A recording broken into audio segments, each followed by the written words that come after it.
أعوذ بالله من الشيطان الرجيم. بسم الله الرحمن الرحيم. ألف لام ميم. ذلك الكتاب لا ريب فيه هدى للمتقين الذين يؤمنون بالغيب ويقيمون الصلاة ومما رزقناهم ينفقون والذين يؤمنون بما أنزل إليك وما أنزل من قبلك وبالآخرة هم يوقنون أولئك على هدى من ربهم وأولئك هم المفلحون. إن الذين كفروا سواء عليهم أأنذرتهم أم لم تنذرهم لا يؤمنون ختم الله على قلوبهم وعلى سمعهم وعلى أبصارهم غشاوة ولهم عذاب عظيم. ومن الناس من يقول آمنا بالله وباليوم الآخر وما هم بمؤمنين يخادعون الله والذين آمنوا وما يخدعون إلا أنفسهم وما يشعرون. في قلوبهم مرض فزادهم الله مرضا ولهم عذاب أليم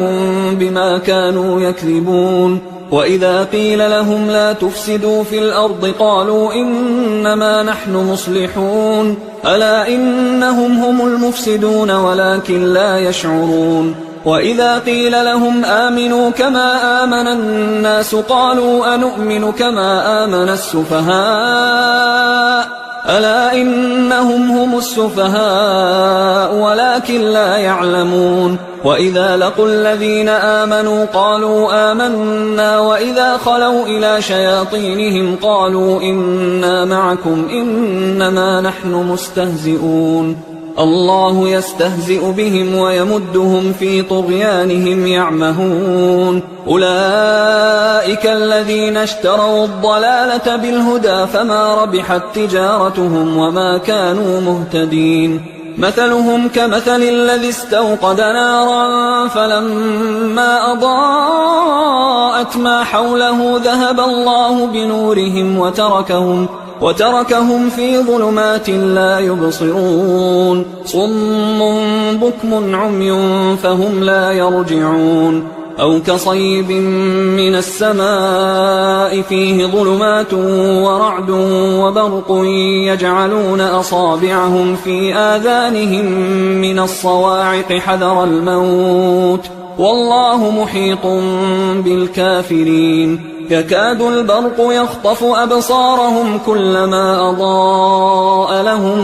مشوا فيه وإذا أظلم عليهم قاموا ولو شاء الله لذهب بسمعهم وأبصارهم إن الله على كل شيء قدير. يا أيها الناس اعبدوا ربكم الذي خلقكم والذين من قبلكم لعلكم تتقون الذي جعل لكم الأرض فراشا والسماء بناء وأنزل من السماء ماء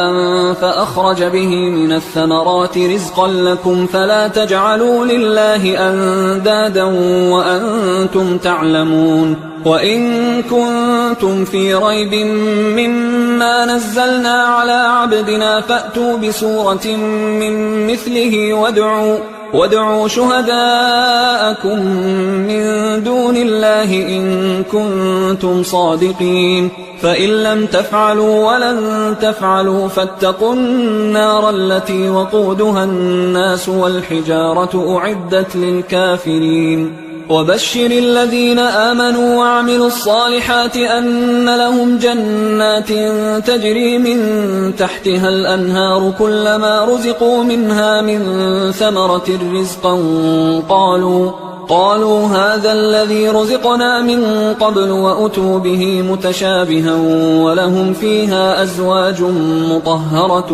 وهم فيها خالدون. إن الله لا يستحيي أن يضرب مثلا ما بعوضة فما فوقها فأما الذين آمنوا فيعلمون أنه الحق من ربهم وأما الذين كفروا فيقولون ماذا أراد الله بهذا مثلا يضل به كثيرا ويهدي به كثيرا وما يضل به إلا الفاسقين الذين ينقضون عهد الله من بعد ميثاقه ويقطعون ما أمر الله به أن يوصل ويفسدون في الأرض أولئك هم الخاسرون. كيف تكفرون بالله وكنتم أمواتا فأحياكم ثم يميتكم ثم يحييكم ثم إليه ترجعون. هو الذي خلق لكم ما في الأرض جميعا ثم استوى إلى السماء فسواهن 7 سماوات وهو بكل شيء عليم. وإذ قال ربك للملائكة إني جاعل في الأرض خليفة قالوا أتجعل فيها من يفسد فيها ويسفك الدماء ونحن نسبح بحمدك ونقدس لك قال إني أعلم ما لا تعلمون. وعلم آدم الأسماء كلها ثم عرضهم على الملائكة فقال أنبئوني بأسماء هؤلاء إن كنتم صادقين. قالوا سبحانك لا علم لنا إلا ما علمتنا إنك أنت العليم الحكيم. قال يا آدم أنبئهم بأسمائهم فلما أنبأهم بأسمائهم قال ألم أقل لكم إني أعلم غيب السماوات والأرض وأعلم ما تبدون وما كنتم تكتمون. وإذ قلنا للملائكة اسجدوا لآدم فسجدوا إلا إبليس أبى واستكبر وكان من الكافرين. وقلنا يا آدم اسكن أنت وزوجك الجنة وكلا منها رغدا حيث شئتما ولا تقربا هذه الشجرة فتكونا من الظالمين. فأزلهما الشيطان عنها فأخرجهما مما كانا فيه وقلنا اهبطوا بعضكم لبعض عدو ولكم في الأرض مستقر ومتاع إلى حين. فتلقى آدم من ربه كلمات فتاب عليه إنه هو التواب الرحيم. قلنا اهبطوا منها جميعا فإما يأتينكم مني هدى فمن تبع هداي فلا خوف عليهم ولا هم يحزنون. والذين كفروا وكذبوا بآياتنا أولئك أصحاب النار هم فيها خالدون. يا بني إسرائيل اذكروا نعمتي التي أنعمت عليكم وأوفوا بعهدي أوف بعهدكم وإياي فارهبون. وآمنوا بما أنزلت مصدقا لما معكم ولا تكونوا أول كافر به ولا تشتروا بآياتي ثمنا قليلا وإياي فاتقون. ولا تلبسوا الحق بالباطل وتكتموا الحق وأنتم تعلمون. وأقيموا الصلاة وآتوا الزكاة واركعوا مع الراكعين. أتأمرون الناس بالبر وتنسون أنفسكم وأنتم تتلون الكتاب أفلا تعقلون. واستعينوا بالصبر والصلاة وإنها لكبيرة إلا على الخاشعين الذين يظنون أنهم ملاقو ربهم وأنهم إليه راجعون. يا بني إسرائيل اذكروا نعمتي التي أنعمت عليكم وأني فضلتكم على العالمين. واتقوا يوما لا تجزي نفس عن نفس شيئا ولا يقبل منها شفاعة ولا يؤخذ منها عدل ولا هم ينصرون. وإذ نجيناكم من آل فرعون يسومونكم سوء العذاب يذبحون أبناءكم ويستحيون نساءكم وفي ذلكم بلاء من ربكم عظيم. وإذ فرقنا بكم البحر فأنجيناكم وأغرقنا آل فرعون وأنتم تنظرون. وإذ واعدنا موسى 40 ليلة ثم اتخذتم العجل من بعده وأنتم ظالمون. ثم عفونا عنكم من بعد ذلك لعلكم تشكرون وإذ آتينا موسى الكتاب والفرقان لعلكم تهتدون وإذ قال موسى لقومه يا قوم إنكم ظلمتم أنفسكم باتخاذكم العجل فتوبوا إلى بارئكم فاقتلوا أنفسكم ذلكم خير لكم عند بارئكم فتاب عليكم إنه هو التواب الرحيم وإذ قلتم يا موسى لن نؤمن لك حتى نرى الله جهرة فأخذتكم الصاعقة وأنتم تنظرون ثم بعثناكم من بعد موتكم لعلكم تشكرون وظللنا عليكم الغمام وأنزلنا عليكم المن والسلوى كلوا من طيبات ما رزقناكم وما ظلمونا ولكن كانوا أنفسهم يظلمون وإذ قلنا ادخلوا هذه القرية فكلوا منها حيث شئتم رغدا وادخلوا الباب سجدا وقولوا حطة نغفر لكم خطاياكم وسنزيد المحسنين فبدل الذين ظلموا قولا غير الذي قيل لهم فأنزلنا على الذين ظلموا رجزا من السماء بما كانوا يفسقون وإذ استسقى موسى لقومه فقلنا اضرب بعصاك الحجر فانفجرت منه 12 عينا قد علم كل أناس مشربهم كلوا واشربوا من رزق الله ولا تعثوا في الأرض مفسدين وإذ قلتم يا موسى لن نصبر على طعام واحد فادع لنا ربك يخرج لنا مما تنبت الأرض من بقلها وقثائها وفومها وعدسها وبصلها قال أتستبدلون الذي هو أدنى بالذي هو خير اهبطوا مصرا فإن لكم ما سألتم وضربت عليهم الذلة والمسكنة وباءوا بغضب من الله ذلك بأنهم كانوا يكفرون بآيات الله ويقتلون النبيين بغير الحق ذلك بما عصوا وكانوا يعتدون إن الذين آمنوا والذين هادوا والنصارى والصابئين من آمن بالله واليوم الآخر وعمل صالحا فلهم أجرهم عند ربهم ولا خوف عليهم ولا هم يحزنون وإذ أخذنا ميثاقكم ورفعنا فوقكم الطور خذوا ما آتيناكم بقوة واذكروا ما فيه لعلكم تتقون ثم توليتم من بعد ذلك فلولا فضل الله عليكم ورحمته لكنتم من الخاسرين ولقد علمتم الذين اعتدوا منكم في السبت فقلنا لهم كونوا قردة خاسئين فجعلناها نكالا لما بين يديها وما خلفها وموعظة للمتقين وإذ قال موسى لقومه إن الله يأمركم أن تذبحوا بقرة قالوا أتتخذنا هزوا قال أعوذ بالله أن أكون من الجاهلين قالوا ادع لنا ربك يبين لنا ما هي قال إنه يقول إنها بقرة لا فارض ولا بكر عوان بين ذلك فافعلوا ما تؤمرون قالوا ادع لنا ربك يبين لنا ما لونها قال إنه يقول إنها بقرة صفراء فاقع لونها تسر الناظرين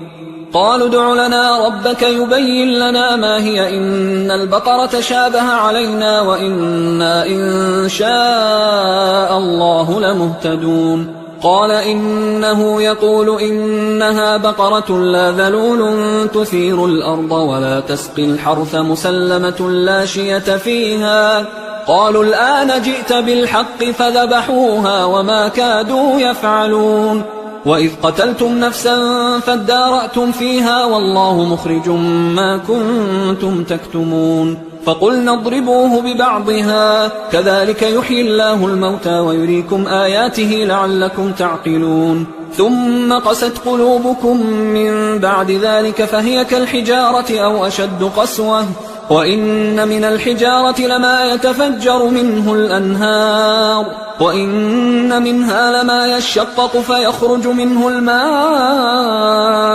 وإن منها لما يهبط من خشية الله وما الله بغافل عما تعملون أفتطمعون أن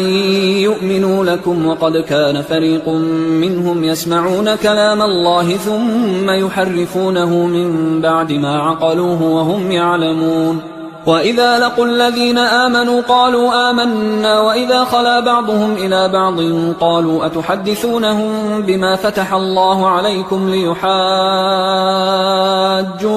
به عند ربكم أفلا تعقلون أولا يعلمون أن الله يعلم ما يسرون وما يعلنون ومنهم أميون لا يعلمون الكتاب إلا أماني وإنهم إلا يظنون فويل للذين يكتبون الكتاب بأيديهم ثم يقولون هذا من عند الله ليشتروا به ثمنا قليلا فويل لهم مما كتبت أيديهم وويل لهم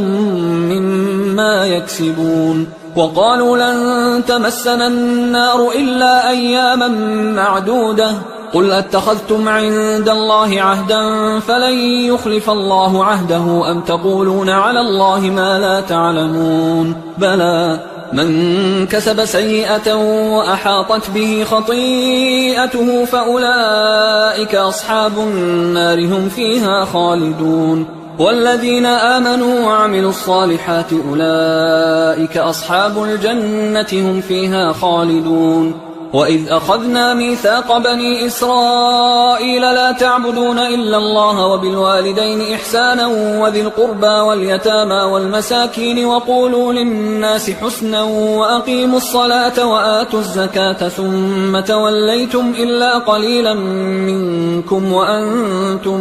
معرضون وإذ أخذنا ميثاقكم لا تسفكون دماءكم ولا تخرجون أنفسكم من دياركم ثم أقررتم وأنتم تشهدون ثم أنتم هؤلاء تقتلون أنفسكم وتخرجون فريقا منكم من ديارهم تظاهرون عليهم بالإثم والعدوان وإن يأتوكم أسارى تفادوهم وهو محرم عليكم إخراجهم أفتؤمنون ببعض الكتاب وتكفرون ببعض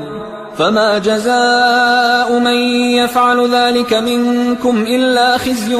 في الحياة الدنيا ويوم القيامة يردون إلى أشد العذاب وما الله بغافل عما تعملون أولئك الذين اشتروا الحياة الدنيا بالآخرة فلا يخفف عنهم العذاب ولا هم ينصرون ولقد آتينا موسى الكتاب وقفينا من بعده بالرسل وآتينا عيسى ابن مريم البينات وأيدناه بروح القدس أفكلما جاءكم رسول بما لا تهوى أنفسكم استكبرتم ففريقا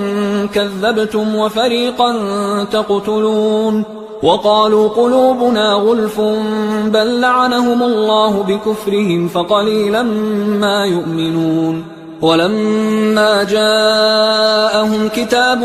من عند الله مصدق لما معهم وكانوا من قبل يستفتحون على الذين كفروا فلما جاءهم ما عرفوا كفروا به فلعنة الله على الكافرين بئس ما اشتروا به أنفسهم أن يكفروا بما أنزل الله بغيا أن ينزل الله من فضله على من يشاء من عباده فباءوا بغضب على غضب وللكافرين عذاب مهين وإذا قيل لهم آمنوا بما أنزل الله قالوا نؤمن بما أنزل علينا ويكفرون بما وراءه وهو الحق مصدقا لما معهم قل فلم تقتلون أنبياء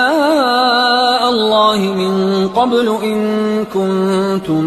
مؤمنين ولقد جاءكم موسى بالبينات ثم اتخذتم العجل من بعده وأنتم ظالمون وإذ أخذنا ميثاقكم ورفعنا فوقكم الطور خذوا ما آتيناكم بقوة واسمعوا قالوا سمعنا وعصينا وأشربوا في قلوبهم العجل بكفرهم قل بئس ما يأمركم به إيمانكم إن كنتم مؤمنين قل إن كانت لكم الدار الآخرة عند الله خالصة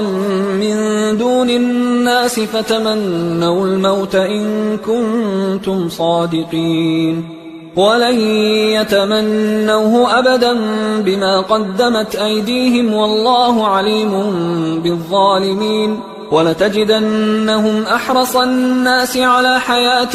ومن الذين أشركوا يود أحدهم لو يعمر 1000 سنة وما هو بمزحزحه من العذاب أن يعمر والله بصير بما يعملون قل من كان عدوا لجبريل فإنه نزله على قلبك بإذن الله مصدقا لما بين يديه وهدى وبشرى للمؤمنين من كان عدوا لله وملائكته ورسله وجبريل وميكال فإن الله عدو للكافرين ولقد أنزلنا إليك آيات بينات وما يكفر بها إلا الفاسقون أوكلما عاهدوا عهدا نبذه فريق منهم بل أكثرهم لا يؤمنون ولما جاءهم رسول من عند الله مصدق لما معهم نبذ فريق من الذين أوتوا الكتاب كتاب الله وراء ظهورهم كأنهم لا يعلمون واتبعوا ما تتلو الشياطين على ملك سليمان وما كفر سليمان ولكن الشياطين كفروا يعلمون الناس السحر وما أنزل على الملكين ببابل هاروت وماروت وما يعلمان من أحد حتى يقولا إنما نحن فتنة فلا تكفر فيتعلمون منهما ما يفرقون به بين المرء وزوجه وما هم بضارين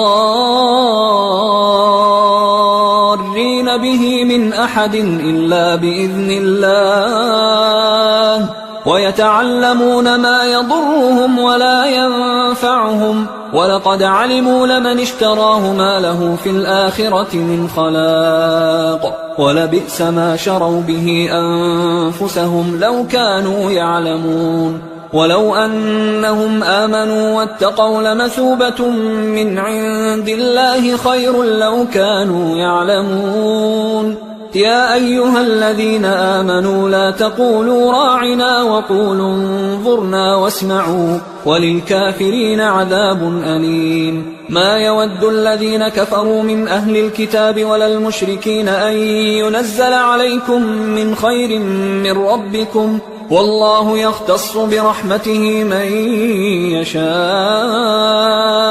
والله ذو الفضل العظيم ما ننسخ من آية أو ننسها نأت بخير منها أو مثلها ألم تعلم أن الله على كل شيء قدير ألم تعلم أن الله له ملك السماوات والأرض وما لكم من دون الله من ولي ولا نصير أم تريدون أن تسألوا رسولكم كما سئل موسى من قبل ومن يتبدل الكفر بالإيمان فقد ضل سواء السبيل ود كثير من أهل الكتاب لو يردونكم من بعد إيمانكم كفارا حسدا من عند أنفسهم من بعد ما تبين لهم الحق فاعفوا واصفحوا حتى يأتي الله بأمره إن الله على كل شيء قدير وأقيموا الصلاة وآتوا الزكاة وما تقدموا لأنفسكم من خير تجدوه عند الله إن الله بما تعملون بصير وقالوا لن يدخل الجنة إلا من كان هودا أو نصارى تلك أمانيهم قل هاتوا برهانكم إن كنتم صادقين بلى من أسلم وجهه لله وهو محسن فله أجره عند ربه ولا خوف عليهم ولا هم يحزنون وقالت اليهود ليست النصارى على شيء وقالت النصارى ليست اليهود على شيء وهم يتلون الكتاب كذلك قال الذين لا يعلمون مثل قولهم فالله يحكم بينهم يوم القيامة فيما كانوا فيه يختلفون ومن أظلم ممن منع مساجد الله أن يذكر فيها اسمه وسعى في خرابها أولئك ما كان لهم أن يدخلوها إلا خائفين لهم في الدنيا خزي ولهم في الآخرة عذاب عظيم ولله المشرق والمغرب فأينما تولوا فثم وجه الله إن الله واسع عليم وقالوا اتخذ الله ولدا سبحانه بل له ما في السماوات والأرض كل له قانتون بديع السماوات والأرض وإذا قضى أمرا فإنما يقول له كن فيكون وقال الذين لا يعلمون لولا يكلمنا الله أو تأتينا آية كذلك قال الذين من قبلهم مثل قولهم تشابهت قلوبهم قد بينا الآيات لقوم يوقنون إنا أرسلناك بالحق بشيرا ونذيرا ولا تسأل عن أصحاب الجحيم ولن ترضى عنك اليهود ولا النصارى حتى تتبع ملتهم قل إن هدى الله هو الهدى ولئن اتبعت أهواءهم بعد الذي جاءك من العلم ما لك من الله من ولي ولا نصير الذين آتيناهم الكتاب يتلونه حق تلاوته أولئك يؤمنون به ومن يكفر به فأولئك هم الخاسرون يا بني إسرائيل اذكروا نعمتي التي أنعمت عليكم وأني فضلتكم على العالمين واتقوا يوما لا تجزي نفس عن نفس شيئا ولا يقبل منها عدل ولا تنفعها شفاعة ولا هم ينصرون وإذ ابتلى إبراهيم ربه بكلمات فأتمهن قال إني جاعلك للناس إماما قال ومن ذريتي قال لا ينال عهد الظالمين وإذ جعلنا البيت مثابة للناس وأمنا واتخذوا من مقام إبراهيم مصلى وعهدنا إلى إبراهيم وإسماعيل أن طهرا بيتي للطائفين والعاكفين والركع السجود وإذ قال إبراهيم رب اجعل هذا بلدا آمنا وارزق أهله من الثمرات من آمن منهم بالله واليوم الآخر قال ومن كفر فأمتعه قليلا ثم أضطره إلى عذاب النار وبئس المصير وإذ يرفع إبراهيم القواعد من البيت وإسماعيل ربنا تقبل منا إنك أنت السميع العليم ربنا وجعلنا مسلمين لك ومن ذريتنا أمة مسلمة لك وأرنا مناسكنا وتب علينا إنك أنت التواب الرحيم ربنا وبعث فيهم رسولا منهم يتلو عليهم آياتك ويعلمهم الكتاب والحكمة ويزكيهم إنك أنت العزيز الحكيم ومن يرغب عن ملة إبراهيم إلا من سفه نفسه ولقد اصطفيناه في الدنيا وإنه في الآخرة لمن الصالحين إذ قال له ربه أسلم قال أسلمت لرب العالمين. ووصى بها إبراهيم بنيه ويعقوب يا بني إن الله اصطفى لكم الدين فلا تموتن إلا وأنتم مسلمون. أم كنتم شهداء إذ حضر يعقوب الموت إذ قال لبنيه ما تعبدون من بعدي قالوا نعبد إلهك وإله آبائك إبراهيم وإسماعيل وإسحاق إلها واحدا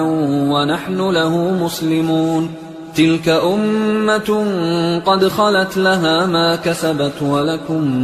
ما كسبتم ولا تسألون عما كانوا يعملون. وقالوا كونوا هودا أو نصارى تهتدوا قل بل ملة إبراهيم حنيفا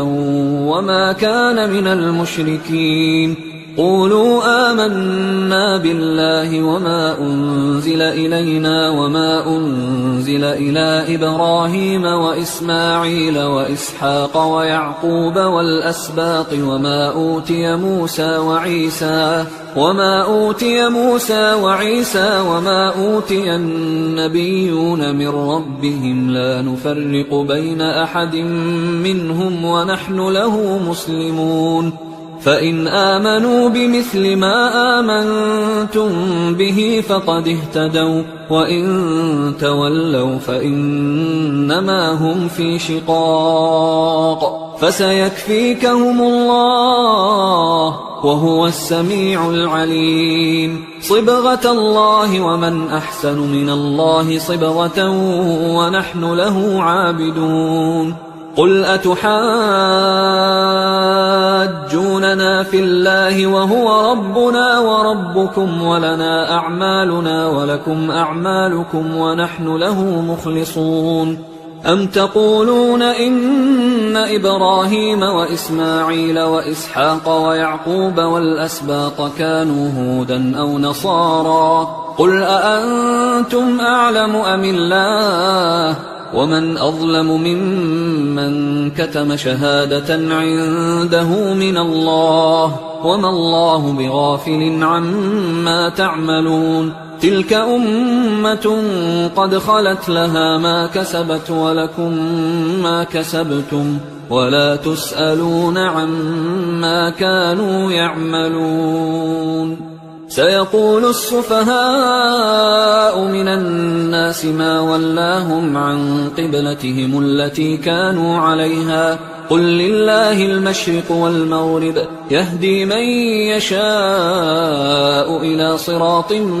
مستقيم. وكذلك جعلناكم أمة وسطا لتكونوا شهداء على الناس ويكون الرسول عليكم شهيدا. وما جعلنا القبلة التي كنت عليها إلا لنعلم من يتبع الرسول ممن ينقلب على عقبيه وإن كانت لكبيرة إلا على الذين هدى الله وما كان الله ليضيع إيمانكم إن الله بالناس لرؤوف رحيم. قد نرى تقلب وجهك في السماء فلنولينك قبلة ترضاها فول وجهك شطر المسجد الحرام وحيث ما كنتم فولوا وجوهكم شطره وإن الذين أوتوا الكتاب ليعلمون أنه الحق من ربهم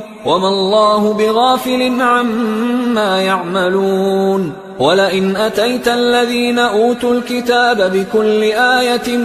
ما تبعوا قبلتك وما أنت بتابع قبلتهم وما بعضهم بتابع قبلة بعض ولئن اتبعت أهواءهم من بعد ما جاءك من العلم إنك إذا لمن الظالمين. الذين آتيناهم الكتاب يعرفونه كما يعرفون أبناءهم وإن فريقا منهم ليكتمون الحق وهم يعلمون الحق من ربك فلا تكونن من الممترين ولكل وجهة هو موليها فاستبقوا الخيرات أينما تكونوا يأت بكم الله جميعا إن الله على كل شيء قدير ومن حيث خرجت فول وجهك شطر المسجد الحرام وإنه للحق من ربك وما الله بغافل عما تعملون ومن حيث خرجت فول وجهك شطر المسجد الحرام وحيث ما كنتم فولوا وجوهكم شطره لئلا يكون للناس عليكم حجة إلا الذين ظلموا منهم فلا تخشوهم واخشوني ولأتم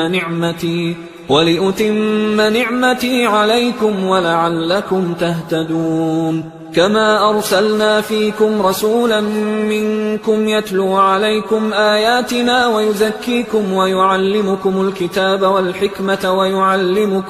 ويعلمكم ما لم تكونوا تعلمون فاذكروني أذكركم واشكروا لي ولا تكفرون يا أيها الذين آمنوا استعينوا بالصبر والصلاة إن الله مع الصابرين ولا تقولوا لمن يقتل في سبيل الله أموات بل أحياء ولكن لا تشعرون ولنبلونكم بشيء من الخوف والجوع ونقص من الأموال والأنفس والثمرات وبشر الصابرين الذين إذا أصابتهم مصيبة قالوا إنا لله وإنا إليه راجعون أولئك عليهم صلوات من ربهم ورحمة وأولئك هم المهتدون إن الصفا والمروة من شعائر الله فمن حج البيت أو اعتمر فلا جناح عليه أن يطوف بهما ومن تطوع خيرا فإن الله شاكر عليم إن الذين يكتمون ما أنزلنا من البينات والهدى من بعد ما بيناه للناس في الكتاب أولئك يلعنهم الله ويلعنهم اللاعنون إلا الذين تابوا وأصلحوا وبينوا فأولئك أتوب عليهم وأنا التواب الرحيم إن الذين كفروا وماتوا وهم كفار أولئك عليهم لعنة الله والملائكة والناس أجمعين خالدين فيها لا يخفف عنهم العذاب ولا هم ينظرون وإلهكم إله واحد لا إله إلا هو الرحمن الرحيم إن في خلق السماوات والأرض واختلاف الليل والنهار والفلك التي تجري في البحر بما ينفع الناس وما أنزل الله من السماء من ماء فأحيا به الأرض بعد موتها وبث فيها من كل دابة وتصريف الرياح والسحاب المسخر بين السماء والأرض لآيات لقوم يعقلون ومن الناس من يتخذ من دون الله أندادا يحبونهم كحب الله والذين آمنوا أشد حبا لله ولو يرى الذين ظلموا إذ يرون العذاب أن القوة لله جميعا وأن الله شديد العذاب إذ تبرأ الذين اتبعوا من الذين اتبعوا ورأوا العذاب وتقطعت بهم الأسباب وقال الذين اتبعوا لو أن لنا كرة فنتبرأ منهم كما تبرأوا منا كذلك يريهم الله أعمالهم حسرات عليهم وما هم بخارجين من النار يا أيها الناس كلوا مما في الأرض حلالا طيبا ولا تتبعوا خطوات الشيطان إنه لكم عدو مبين إنما يأمركم بالسوء والفحشاء وأن تقولوا على الله ما لا تعلمون وإذا قيل لهم اتبعوا ما أنزل الله قالوا بل نتبع ما ألفينا عليه آباءنا أولو كان آباؤهم لا يعقلون شيئا ولا يهتدون